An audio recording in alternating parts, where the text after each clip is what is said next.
gave us the opportunity to really get to know the Jewish people.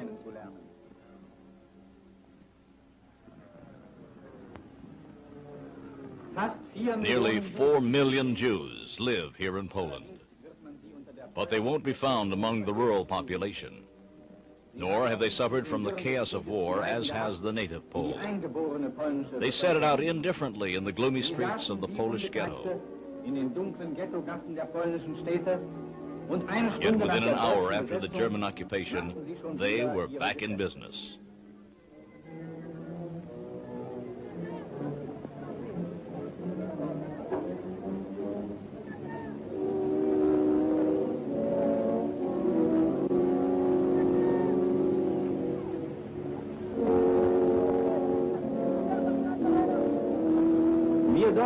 We Germans had a look at the Polish ghetto 25 years ago. This time our eyes are sharpened by our experience in the last few decades. Unlike in 1914, we no longer see just the most grotesque and comical of these questionable ghetto figures.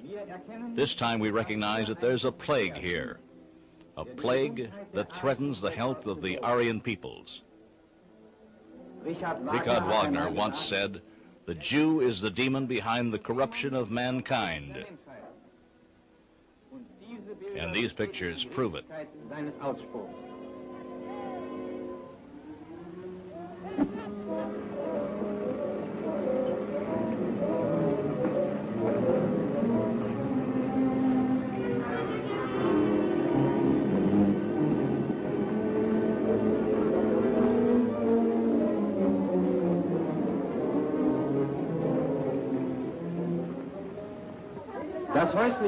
Jewish home life reveals remarkable lack of creative ability to civilize.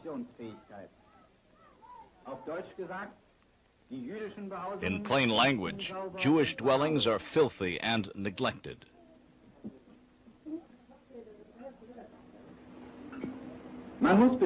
These Jews aren't at all poor.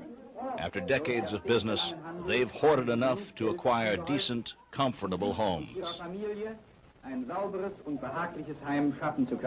But they live for generations in the same dirty and bug-ridden dwellings.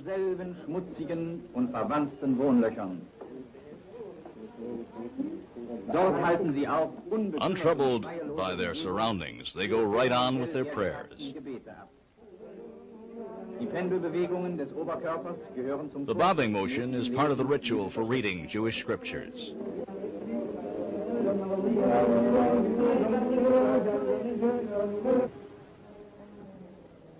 The main part of Jewish so-called community life takes place in the street.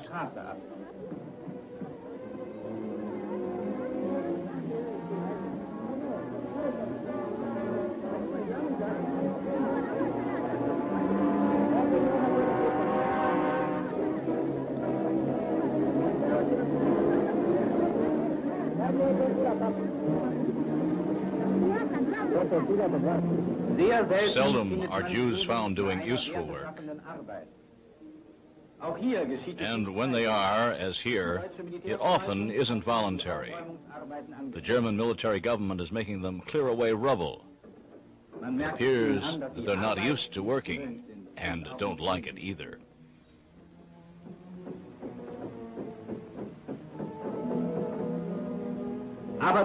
This isn't helplessness that's to be pitied, but something entirely different. These Jews don't want to work, but barter. Here, they're in their element.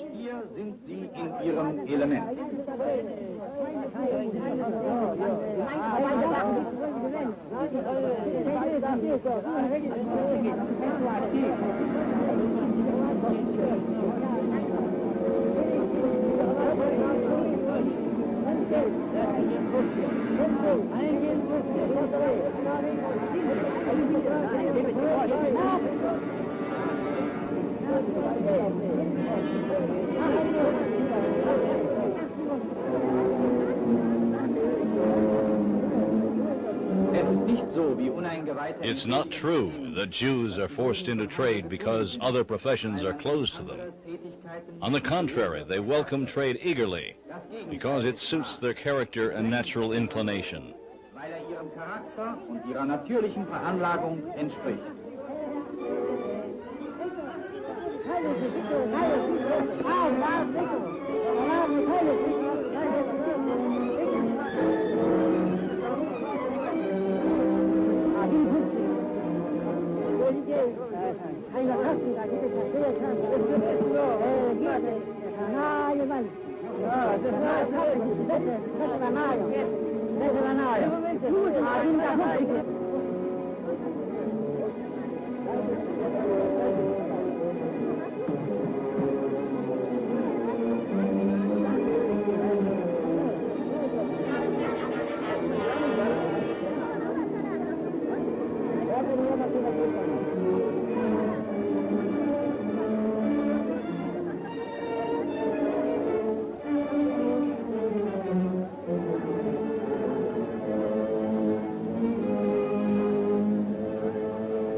One might want to regard these haggling children as a sign of great poverty. But watch them a while, and it becomes clear that they're proud to act as their grown-ups do. These young people don't have the idealism that ours do. With them, the egoism of the individual is not in the service of higher common goals. Instead, Jewish morality, in crass contradiction of the Aryan concept of ethics, proclaims the unrestrained egoism of every Jew to be divine law. His religion makes cheating and usury a duty. In the 5th book of Moses, for example, it is stated that a non-Jew thou may loan to upon usury, but not thy brother. That the Lord may bless thee in all thy dealings. For the Jews, then, doing business is something holy. This is totally incomprehensible to non-Jews. Aryan man attaches a sense of worth to every activity. He wants to create something worthwhile, food or clothing, houses or machines, works of art or anything else of value to everyone. He's ruled by the feeling of being responsible for his achievements.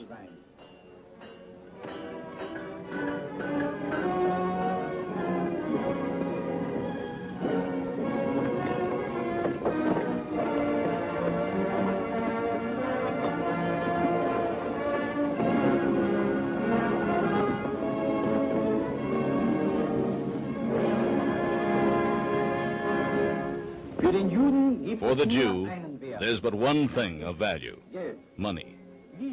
How he gets it makes no difference. The first trade goods are generally worthless trash of all sorts. That's how the little Jews start out. Soon, they reach the point where they can sell from a tray, and before long, they've assembled a complete line of goods.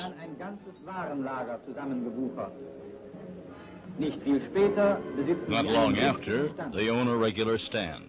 The most ambitious soon own a small shop and then a bigger shop.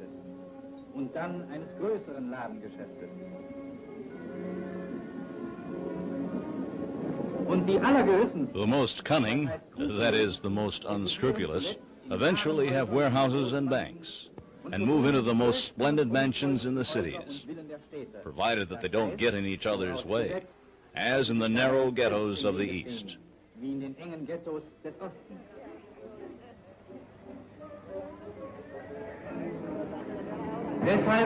That's why they try to escape to rich lands with rich people.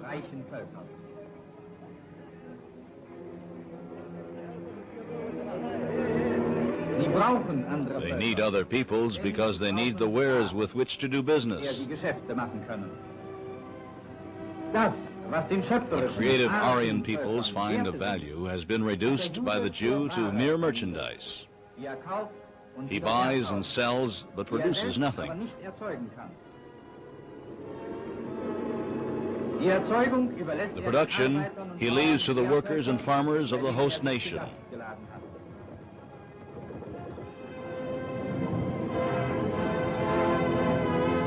Die Juden aber sind ein The Volk Jews ohne are a Bauern, people without ohne farmers or workers, Ein Volk a race of ohne parasites.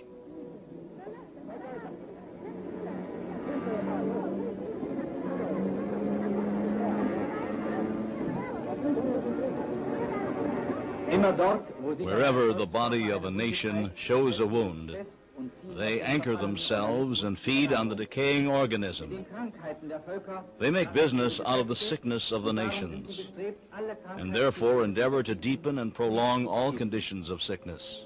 So ist es in That's Polen. how it is in So war es Poland in Deutschland. and was in So Germany. haben die Juden es in ihrer ganzen Geschichte gemacht. The Jews have been this way throughout their entire history.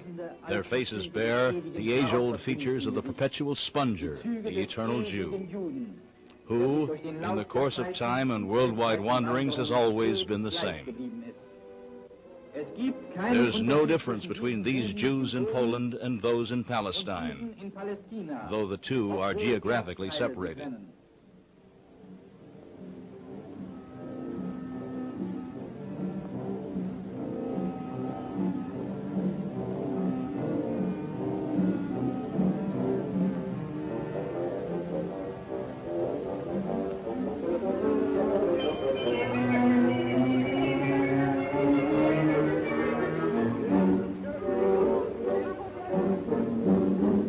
Palestine is the spiritual center of international Jewry, though the Jews are numerically insignificant there. Here at the Wailing Wall, they gather and mourn the fall of Jerusalem.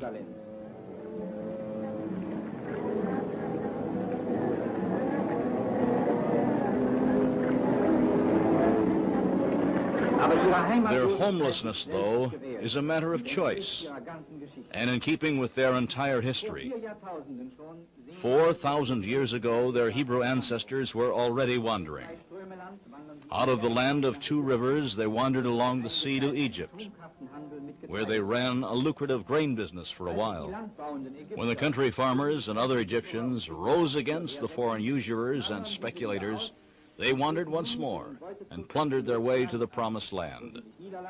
They settled there, mercilessly looting the culturally superior rightful inhabitants. Here, in the course of centuries, from the Oriental Far Eastern racial mixture with Negroid admixture, the ultimate mongrelized Jews developed. Foreign from us Europeans born of totally different racial elements, they differ from us in body and above all in soul. We probably would never have been bothered by them had they stayed in their Oriental home.